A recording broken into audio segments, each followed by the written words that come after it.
Good evening po, mga kadungski. Good morning, good afternoon. Kasi madaling araw na tong ginawa kong video na to.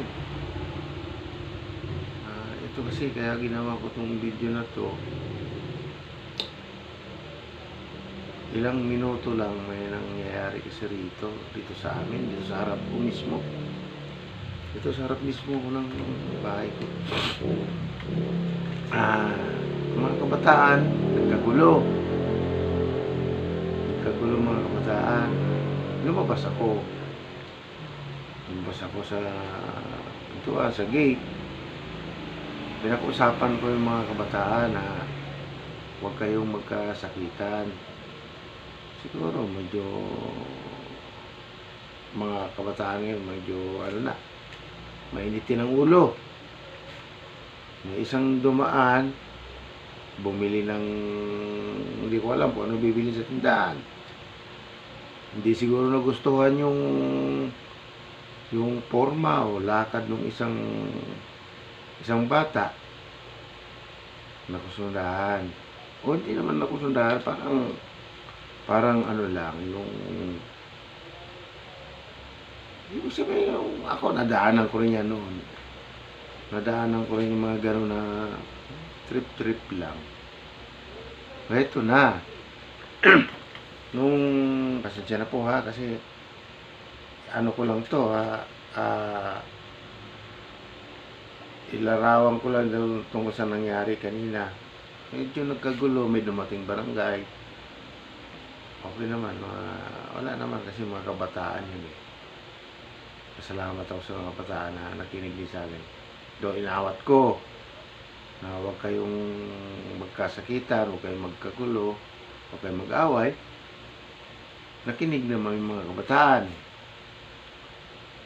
Ang ikinagulat ko doon kanina sa halos lahat sila kilala nila ako. Yung isang trip mong tawag yung tripan, basta sabihin natin na pagtripan yung isa, nagpasalamat sa akin na buti nandiyan ka, Kuya Dong, na naawat mo, pinigil mo. Ay ko, dapat hindi kayo magkasakitan. Hindi kayo magkasakitan kasi isang barangay tayo. Sabi ko naman doon sa yung isang bata naman na medyo malapit naman sa akin din yung bata niya na nakalaban nung isa. Sabi ko, hindi ko nabanggitin ang pangalan ha. Sabi ko, huwag kayong mag-away kasi isang barangay tayo. Mamaya magkasakitan kayo, magkakasuhan kayo, mga magulang niyo naman ang involved niyan. Eto na. Sige, sabi ko, paalisin mo na yan. Paalisin mo na yung isang bata. Pauwiin mo na. Hindi naman sila, hindi sila magkakalayo. Halos magkamag-anak sila. Isang lahi nila. Kaya lang, siyempre, yung kabataan, ayaw ng may astig maglakad. Sunod-sunod ka agad. Kaya sabi ko, pagpasensyahan mo na sa ugali nila yan. Ito na. Ito na nangyari. Pinalis ko. Inawat ko. Lumabas ako sa bahay. Inawat ko. Hindi ko lang binidyoan kasi mga kabataan yun eh. Inawat ko. Sabi ko, magbigayan kayo, hindi pwede yung mag-away-away kayo. Halos magkamag-anak kayo, magkadugo kayo. Sabi naman nung isa, oo nga Kuya Dong eh. Kaya lang, mapurma kasi lumakad. Kahit na, sabi ko, kaya mo na yung purma, lakad. Walang ano yan. Kasi ugali ng mga kabataan natin ngayon, di ba?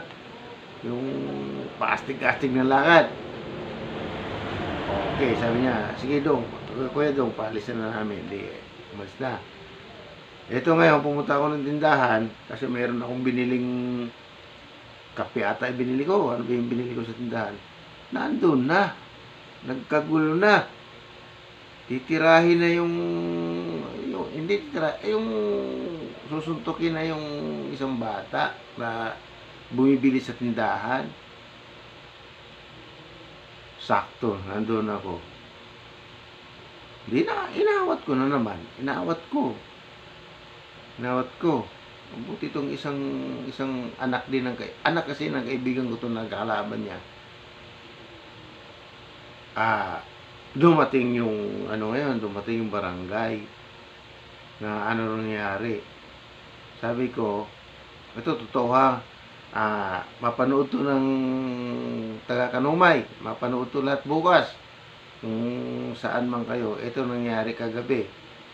Inawat ko lahat yan. Wala tong kulang, walang labis. Ito ang pangyayari. Iinawat ko isang bata. Sabihin natin isang malaking bata na sasaktan yung isang bata. Dumating isang barangay.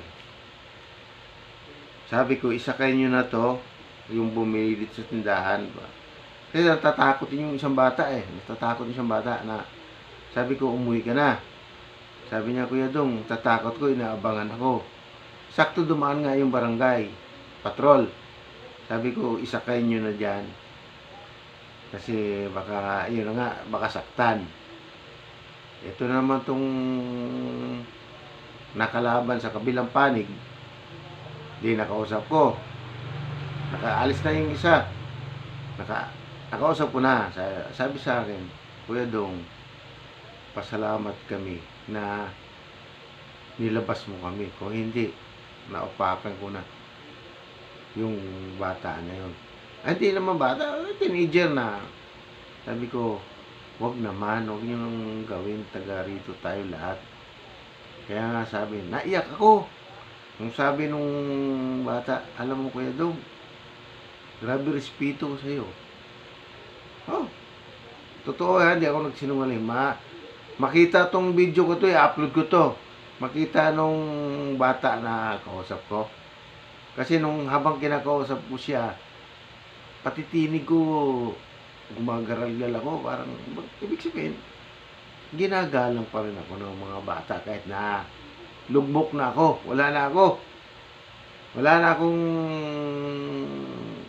ibig sabihin, wala na akong pangtustos sa aking, hindi kasi dati ako medyo may karangyaan ang buhay ko dati. May pera-perang konti. Pero yung mga kabataan, gumagalang pa rin pala sa akin. Sabi niya, pasalamat ako Kuya Dong na nilabasan mo kami. Nung habang nandito na sa pader ko magsuntukan na babanatan na isang bata. Nilabas ko. Sinaway ko. Sabi ko, hoy, ano ba yan? Ba't kayo mag-aaway dyan? Ano ba dahilan? Sabi ko, Dong, mapurma to maglakad, mapurma. Sabi ko, hayaan mo na yan. Purma lang yan. Eto na nga, pinaalis ko na. Sabi ko, umalis ka na lang. Tapos, may binili ako sa tindahan. Bumili rin kasi yung bata sa tindahan. Doon, hinahabol pa na, pinuntahan nila sa tindahan. Buti lumabas ako.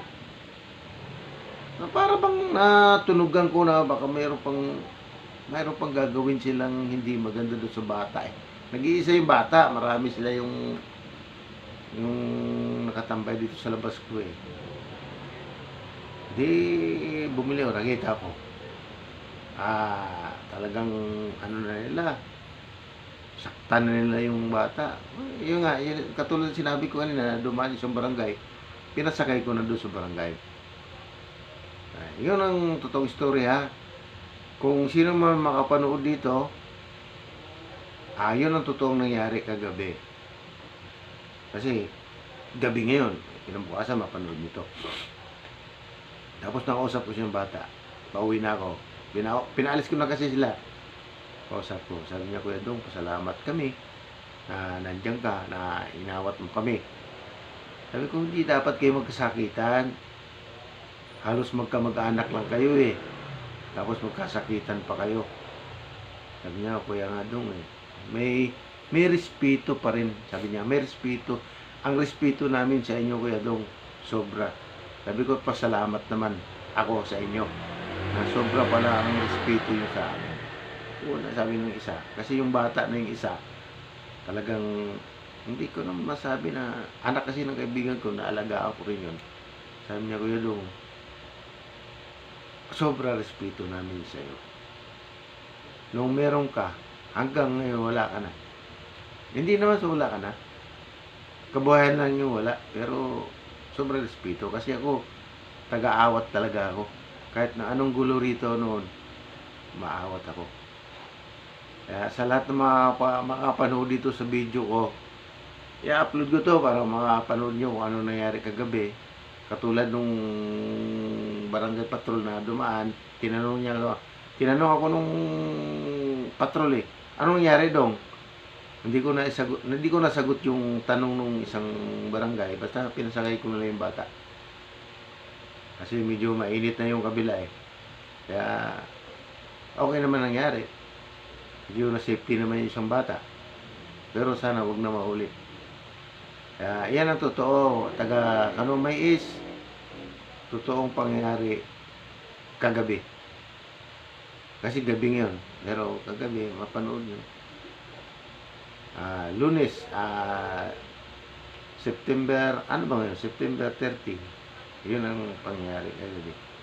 Kaya sana mga kabataan natin dito sa Bonifacio East, Kanumay, may hinahon kayo, huwag kayong padalos-dalos. Huwag mainit ang ulo, ha? Kaya salamat. Malinawan man lang kayo. Salamat, bye-bye. I love you all, bye-bye.